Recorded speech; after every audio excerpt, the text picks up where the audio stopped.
Today we're going to talk about soldering and how we conduct it. So soldering can be used when we're doing any remote repairs on vehicle remotes. Okay, so when conducting soldering you need to make sure you've got all the right equipment. This ranges from a heat-proof mat and good lighting right through to all the components actually in regards to doing the soldering. Okay, so first of all we need a heat-proof mat and we need good lighting, like I said. Then we need a box to actually store all these items without them getting damaged or dirty.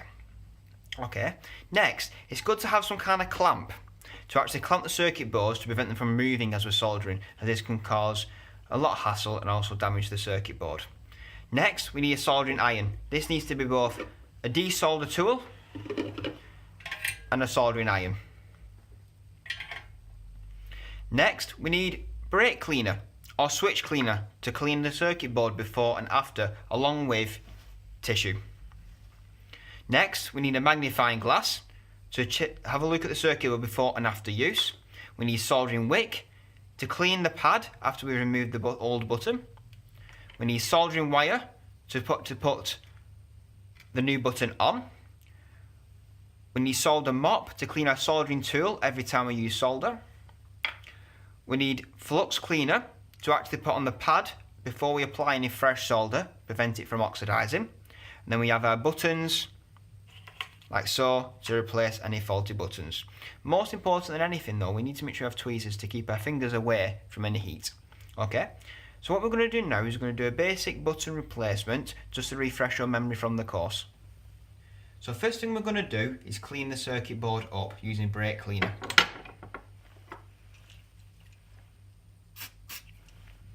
Then use a tissue to wipe any excess dirt away. Because sometimes if the case has been punctured, then there can be a lot of dirt on the circuit board. Once this is done, we'll put it back into the holder. Using our tweezers and a desolder tool, we'll remove the button from the circuit board.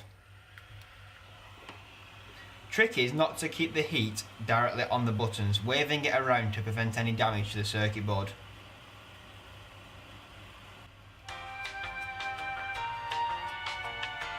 Take time.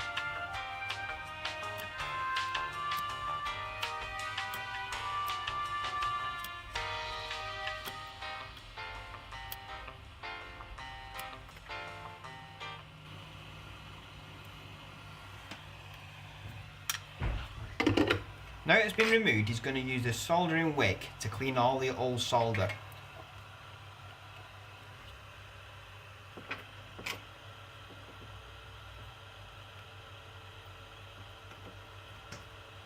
Making sure he cleans his tool after use.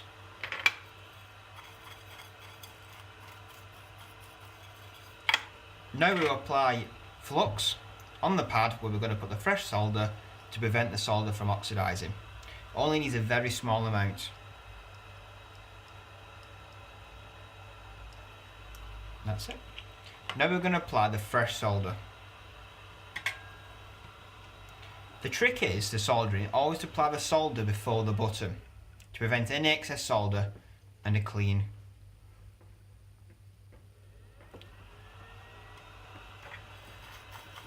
Now for this instance we're going to reapply the same button back on.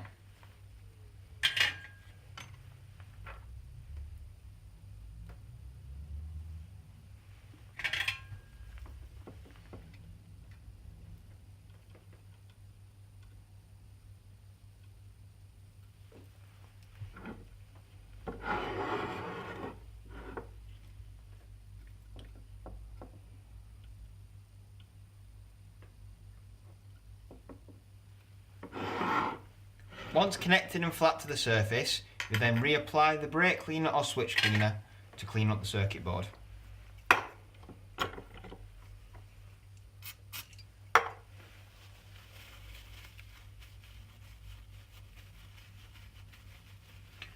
Now the circuit board is ready to put in a fresh case.